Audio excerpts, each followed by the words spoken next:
Hi Sagittarius! This is Jav. Welcome po sa ating channel. Ito inyong Daily Gabay Tarot Reading. Kung naka-resonate kayo, comment down. Kung hindi kayo naka-resonate, ibigay niyo po sa iba kasi general reading po ito. This is for you, Sagittarius.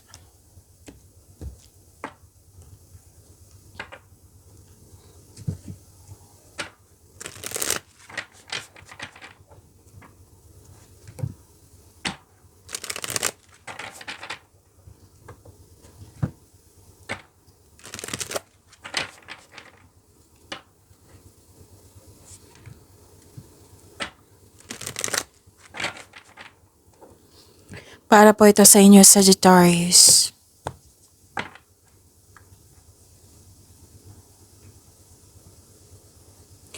Maraming salamat po sa inyong patuloy na suporta at maraming salamat din po sa mga hindi nag-skip ng ads.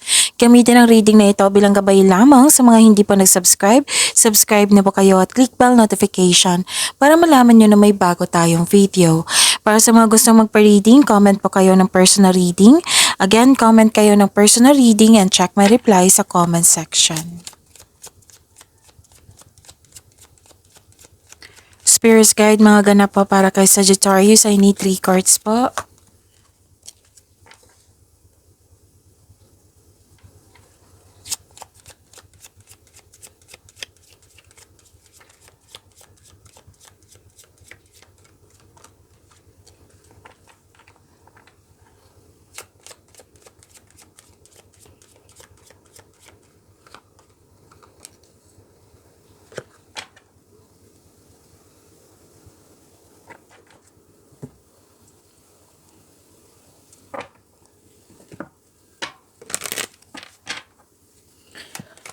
Spirits Guide, Angels, Archangels, Guardian Angels, message pa para kay Sagittarius. I need 2 cards po.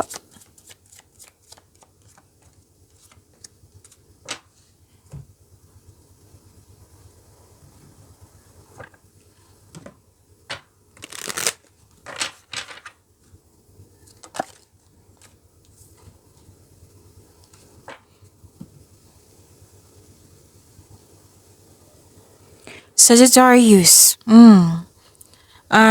nagbasa kayo ng libro, nag-aaral kayo, nag-self-study or nagpa-enroll? Oo. Para may makuhang learnings or clarity, pwede din sa internet, nagbabasa kayo sa internet. Para may makuha kayong learnings or clarity. Tapos may usapin dito tungkol sa education, enrollment, teacher and student. Tapos may malalaman kayong sekreto sa araw na ito. And love is blooming. Self-care, self-love, romance, attraction, and affection. Love is blooming. And may malaking influence ng isang babae sa araw na ito. Andito po si Archangel Azrael, comfort. I am with you in your time of need, helping your heart to heal. So this is healing, claim niyo po. And wow, sabi po ni Archangel Sandalphon, victory. Your prayers have been heard and answered, have faith. So sagot sa inyong mga katanungan, claim niyo po. And this is for your career and money, wisdom. Insight into the nature of physical objects gives you foresight. Use your best judgment.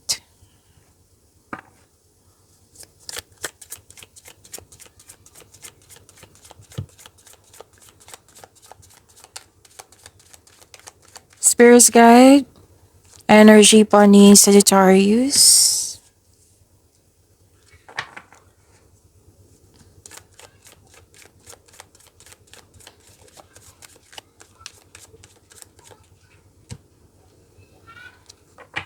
Kung may narinig kayo or may nakita kayong repeating message, like for example, nanood kayo ng weekly Gabay Tarot Reading na uploaded kahapon, napanood nyo na ba, Sagittarius? Tapos may napansin kayo na repeating message, yan po yung pinupush ng cards na kailangan nyo bigyan ng atensyon, solusyon at aksyon kung maaari po. So ano yung energy ni Sagittarius?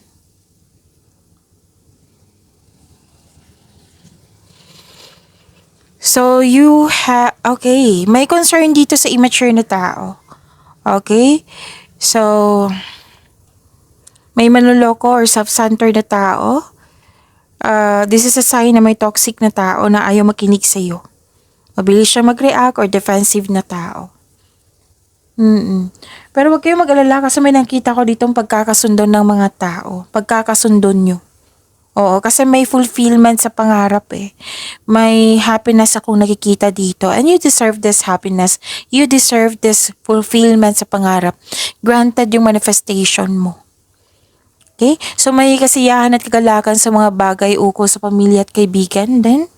And this card focuses on achievement of a level of love and success na nagbibigay sa iyo ng katahimikan, serenity po, satisfaction at pasasalamat. This is success in workplace and home. Ina-acknowledge mo yung mga nabigay na support sa iyo. So know that you have a very supportive group of people.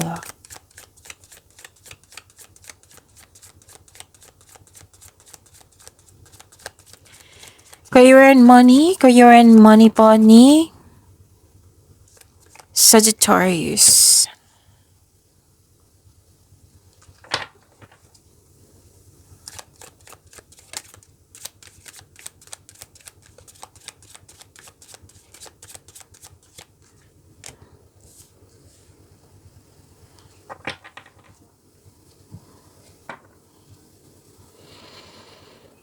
May nakita ko dito sa career and money nyo na you're walking away and move forward.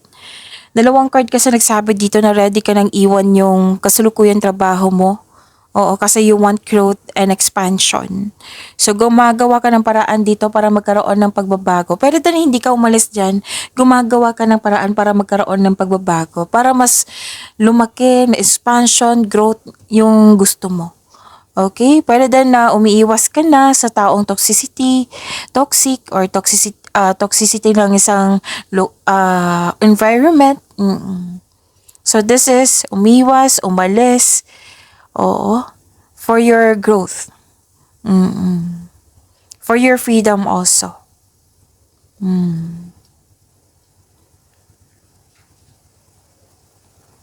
At nakikita ko rin dito na nagkaroon po ng concern sa materialism or lack of appreciation, hindi nagbigay ng halaga, hindi nagbigay ng oras. Nakita ko dito na you have success. Yes, you have success. Financial security is yours. Pero sabi ng card dito na control on overspending. Pwedeng tungkol to sa iyo or tungkol mo sa isang tao na nag-overspend po sa kaperahan or nag-overspend sa trabaho. If this is overspending sa trabaho, you need to relax. Balansehin ng oras. If this is about overspending sa kaperahan, you have to control it. Okay? You need na magkaroon ng balance. Okay?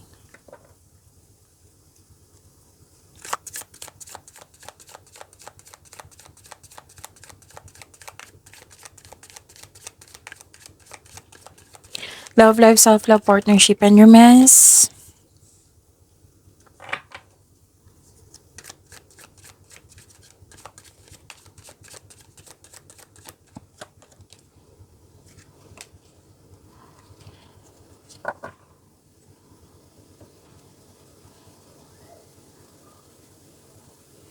Nakikita ko dito na nagkaroon po ng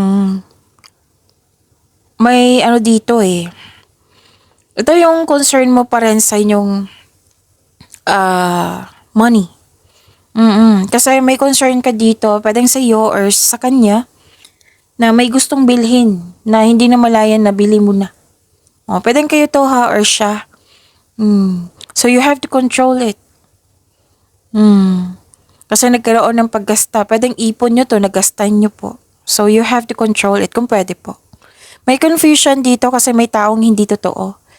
Oo, may mapalin lang na tao na gustong may kunin sa'yo. It might be this is a money or ipon mo. Or any kind na interesado siya na gustong mong kunin sa'yo. So mag-ingat kayo sa kanya.